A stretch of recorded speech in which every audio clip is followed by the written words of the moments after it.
So on to the main topic of today's video, which is my coming out story, and this is something that was requested in one of my other videos. I know that many of you are here because of my transition timelines, and I thank you for subscribing to my channel. If you haven't already, please click that subscribe button down below if you like this sort of content.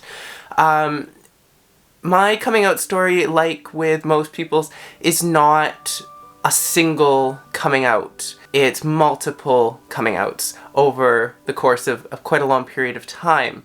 And that could be from telling family, telling friends, telling acquaintances, coming out at work, just coming out when you have to change your identification or get a new credit card or whatever it may be. You get misgendered on the phone. There are a lot of times in the life of a trans person that you have to come out. And so I'm going to talk about the very significant coming out moments in my life. And I'm going to start by talking about what it was like growing up with this feeling that I was a girl, but not being able to express that or not having the words to describe that. And so I remember in about grade 1, I started having this feeling that something wasn't quite right. I started feeling that I didn't fit in. I don't really have an accurate way of describing how that felt, but I knew from that point that there was something off. And then as I aged and as I got closer to puberty, I started looking into the feelings that I was having and trying to discover if this was something that other people had felt as well, if they'd sort of felt like they should have been born a girl, but they were born a boy.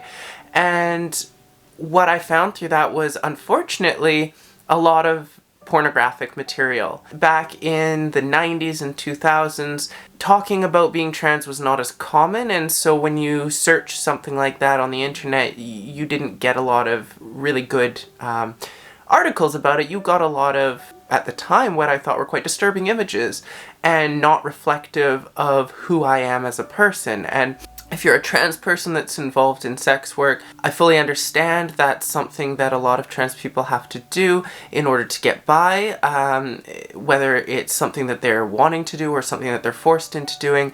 Absolutely no judgment from me, but it didn't reflect who I was, and so that scared me off from even looking into this anymore. And I sort of put it on the back burner. I tried not to think about it, but the feelings kept coming up. And I had a very severe bout of depression for a really long time in high school and then also in post-secondary education. I went straight from high school into a diploma for architecture and building engineering. Those were the absolute worst 2 years of my life. I was unbelievably depressed throughout that period. And then in 2010, I decided that I was going to travel to Europe. I'd always wanted to go traveling, and that was one of the places that I'd always wanted to travel to. I had a friend that I could go with, and so I went for 2 months. And that relieved a lot of my depression, and so part of me thought, well, maybe that's the solution. Maybe I just need to travel. And I returned home feeling great, but unfortunately that feeling didn't last for very long. And so around 2012 I decided I need to go traveling again because I'm feeling depressed again. And so this time I decided to go for a 5-month road trip around North America, which was again an unbelievable experience. It ended up getting rid of a lot of my depression, but the feelings of not feeling right in my body and how I was perceived by the world never really went away. And so I came back from that realizing that yes, it had sort of dealt with some of my depression, but not in a real meaningful way. And so I realized that I had to do something else, but I didn't know what it was at the time. And so just by happenstance in 2013, I met my biological uncles. And so if you don't already know, I am adopted, and I had met with my biological family, my birth mom in particular, when I graduated high school, but I hadn't connected with all of the other family members on that side of the family, and I hadn't connected with my birth dad until later as well. So this was a new experience meeting these uncles. They were involved in Vancouver Pride, and they convinced me that I should volunteer. And so the first event that I went to was East Side Pride, and I showed up at the event. The first thing I was asked was, what are your pronouns? And that was a question that confused me. I'd never really thought about pronouns before. I didn't realize it was something that you could choose. I thought they were just assigned to you. And so that was sort of an eye-opening moment for me. And also, on that first day, I met a trans person, and understood that you could be trans without being this image that I had in my mind from when I was a child. And I saw myself in this trans person that I met at the event. So that led me on this path to discovering that I am trans. And I would say that was quite quick. Within probably a few months, I'd realized that this was what I was, but it took me a lot longer to come to terms with the fact that now I have to do something about this.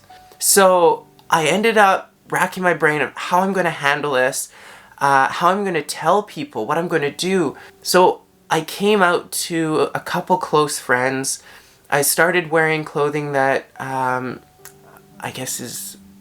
I don't like to use the terms men's and women's clothing. I think it's sort of silly to relegate clothing to genders, but I wore women's clothing, as you might perceive it, and these friends were extremely supportive. They are still my best friends because they are unconditionally accepting of who I am.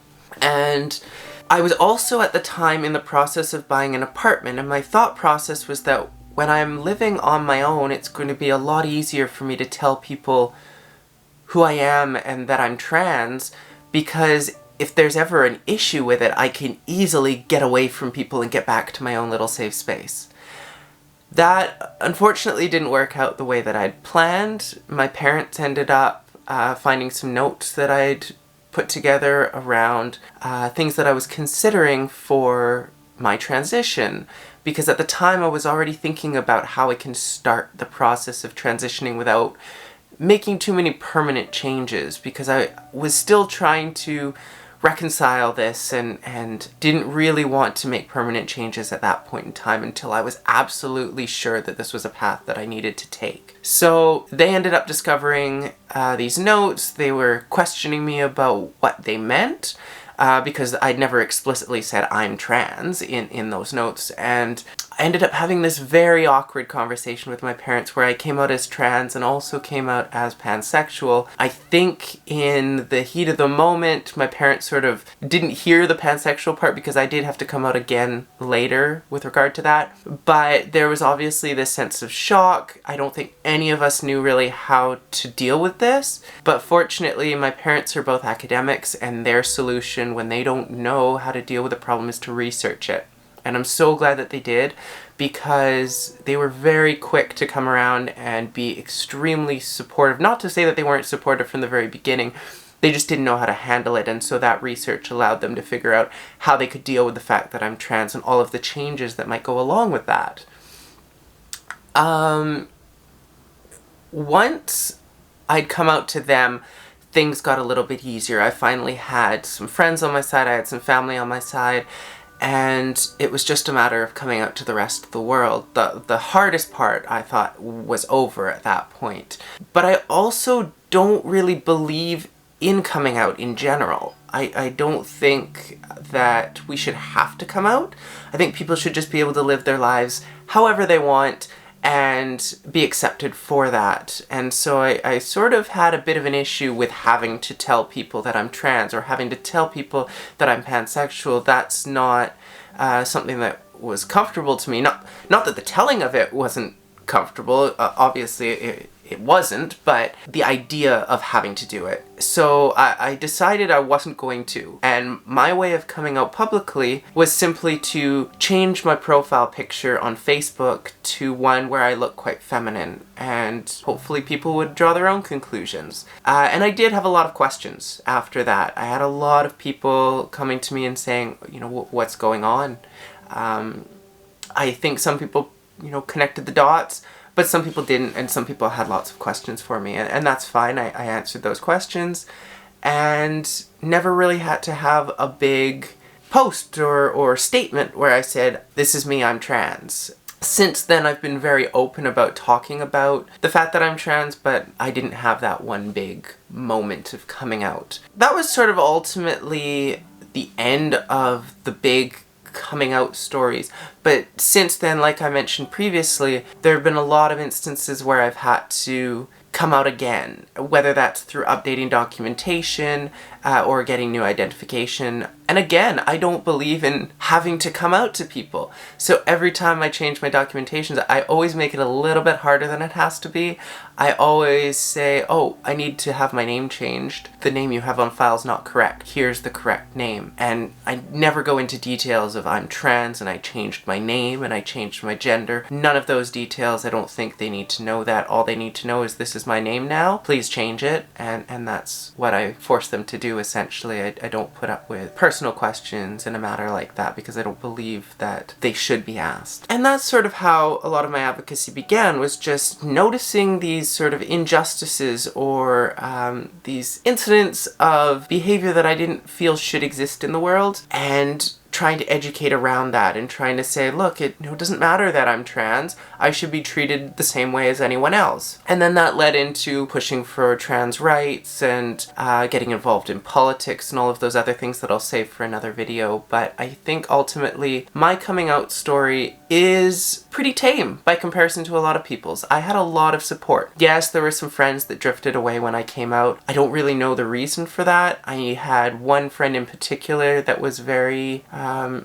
challenging to deal with when I came out. We were very close at the time, and it created some rifts, not just with them but with their family as well. That was a bit of a difficult experience, and we've sort of moved past it. I'm not going to name names, but for the most part everyone's been pretty supportive, or at least have claimed to be pretty supportive, and I don't know any different. If there are any questions that you have about my transition, about my coming out stories, please leave them in the comments. I'm happy to answer any questions that you might have. I try to be an open book when it comes to this.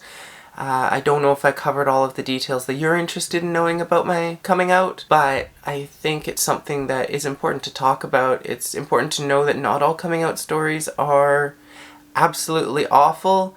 I don't think any of them are completely 100% without issue, but there's certainly a range, and a lot of the coming out stories that we hear are about parents disowning people and kicking them out of the house and friends leaving, and that's awful. It's awful that people have to go through that, but I think it's also important to know that that's not everyone's experience. My experience was quite good. I was very privileged. I was very lucky, and I recognize that. I recognize that that's not the position that everyone's in, but also don't assume that everyone's going to be awful either. I can't think of anything more to say really on the subject, so again, if there's more that you want to hear about, if there's something that I've missed, if there's something you want me to elaborate on, please make sure you like, comment, and subscribe. It's really important. I'm trying to grow this channel and have these kinds of educational talks more often. There are a number of other subjects that people had recommended. If you have recommendations for other topics that you'd like me to cover, again, let me know, and I'm happy to discuss them. So thank you again for joining me for another video. It's been a pleasure, and I look forward to seeing you on the next one. Goodbye!